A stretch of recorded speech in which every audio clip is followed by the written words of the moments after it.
Hello po mga kalinga. Panibagong reaction video na naman po ang inyong matutunghayan sa gabing ito. At ang ating re-reactionan po mga kalingap ay isa sa mga upload video po ni Kuya Val Santos Matubang. Ito po yung nakaraang araw po mga kalingap ay ang update po no kay Norma.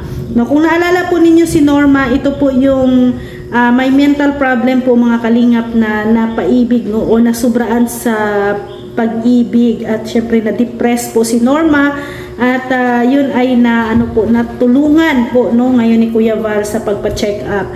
So ito ay ang first update no ni Kuya Val simula nung nabigyan po si Norma ng gamot. So binalikan po namin ito si Norma.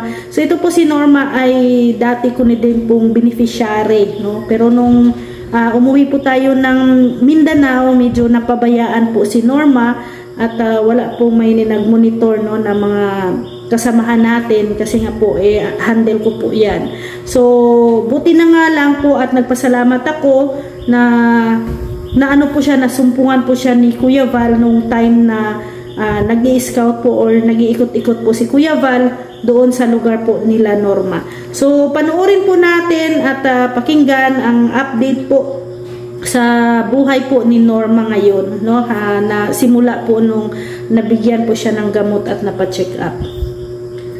Dito nagpunta ko dito. Talagang si Norma noon nung nakita nila Kuya Val ay nakakulong po yan. Sa Naga. At least okay na no. Sabi ko nakakulong, ilang taon na kulong dyan no. Walang labasan. Ilang taon na kulong? 6 years ko nakakulong. Ngayon, pinagamot natin. Nagamot ulo noon.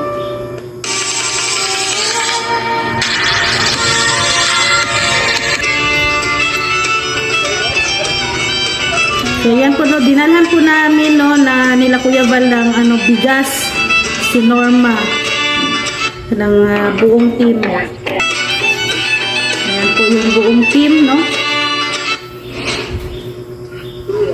Siya sa mga. Uy, di siya ano ko yung O nung pag-ano kasi namin ay walang pambaba si Norma. Pero mahaba naman po yung kanyang damit. Kasi mainit kasi doon sa loob ng kanyang bahay kaya naghubad po si Norma. Kasi may gira ay.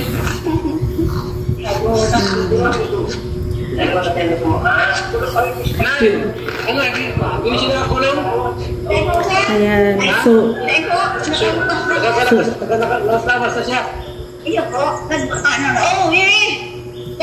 So ayan ang hindi na nakakulong no. Dati kasi yung pinto yan ni Norma ay mayroon pa diyang kahoy. Pero nung nilabas na natin no, na po yan no, open na siya. So hindi na siya nakakulong, open na. Ano yung pagbabago kay Norma simula nung nabigyan natin ng gamot? Dahil na po siya nagwala. Saka siya na siyang nagagad ng ulong niya. Siya na ang naluwag sa naluto. Siya na ang nakakan. Siya. Nasisigod niya ang So si Norma na ang umiinom ng kanyang sariling gamot. Oo.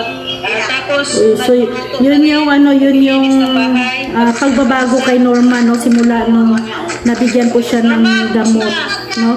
So mayroon na siyang kahit papaano na unti-unting pagbabago no, improvement. So tumutulong na din po siya sa gawaing bahay no at hindi na din po nananakit kay nanay niya. Dati kasi ay nananakit siya kay nanay. Hindi ko maalala yung nagsumanap pa.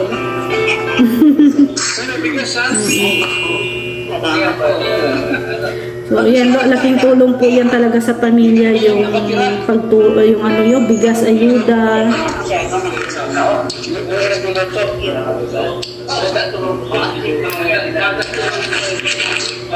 Nay, yung gamot? Ininom mo lang? Yan po, nakaubos na siya ng sarang. Pero may rami pa. Yan po. Gamot kayo? So, bago maubos, actually ano yon 6 months no na gamutan kay Norma. After 6 months ibabalik ulit siya follow up check up no sa doktor para malaman ng doktor kung may pagbabago ba o hindi. So kailangan talagang i-update no every week no kung yung may pagbabago ba kay Norma. Okay, sila tawag ko pero bagong gising. Pag salita ka ni, pag tinatanong ka ni Kuya Val. Yun yung mahirap kay Norma kasi po sa sobrang mahiyain ni Norma, ano talaga siya, hindi siya nagsasalita. Then iba yung salita niya, no? Puro Bicol. Kagaya sa sa Dait kasi dito ay more on Tagalog.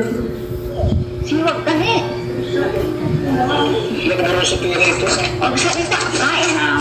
Ano to? Ang mga sige nga ako, no? Ano yan? Ano yan? Ano ba na gayon?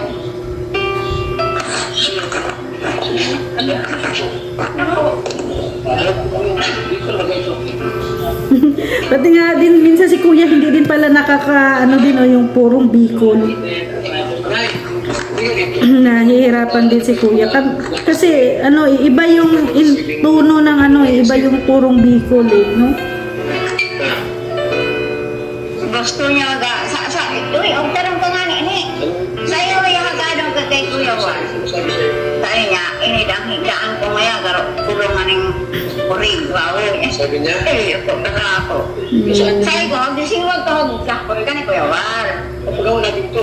Ayan. So, yun ang ngayon, kagandahan talaga kay Kuya kasi pag nakikita niya po talaga na need talaga ng tulong ay agad-agad po talaga na rumeresponde talaga din si Kuya. Ayan nga po plano ni Kuya Val na ipapagawa o ipaayos po yung bahay po ni Norma. No? Kahit kunti lang at least masasabi disente, no? Maayos.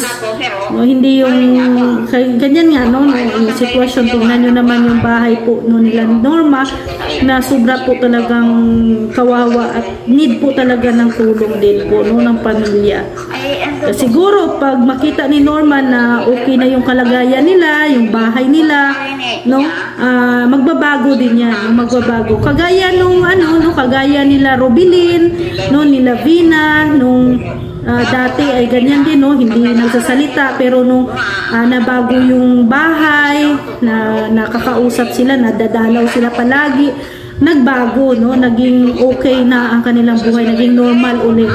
So siguro ganun din ang kay Norma, yan din ang mangyayari. Hopefully at dasal natin talaga na maka-recover din talaga si Norma sa kanyang sakit na depression. Kasi bata pa si Norma at siyempre si nanay po kasi ay may edad na, medyo may edad na si nanay at kawawa po si Norma.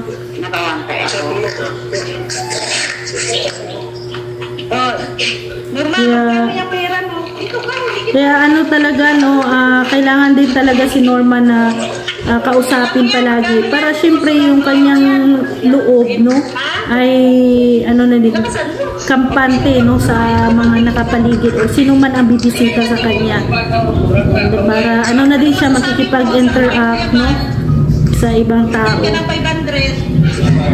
So talaga siya mahiyain, pero sa susunod ay na din yan, baka magulat na lang tayo balang araw ay maging madaldal na rin si Norma, ganyan po talaga ang may mga depression.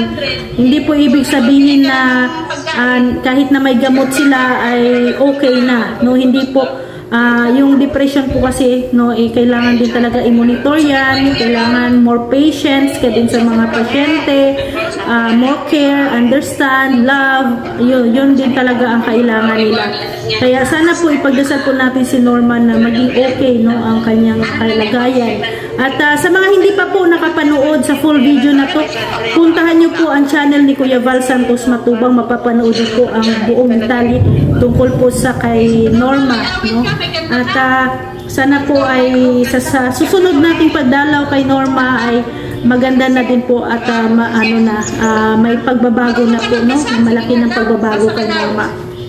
So yan no, sabi ng kanyang nanay na nagbabasa na din po si Norma unti-unti. So at least mayroong mga pagbabago na nagaganap. So maraming salamat po mga kalingap. Please suportahan niyo po ang channel ni Kuya Val Santos Matubang, Ate Edna Vlogs, Kalingap Rab, Rowell of Malalag, Rachel Morales Vlogs, Kuya Brooks Vlogs, si Kalingap Dan, Kalingap Awe, at syempre si Rex Vlog. So maraming salamat po mga kalingap. See you tomorrow. God bless everyone. Bye-bye po.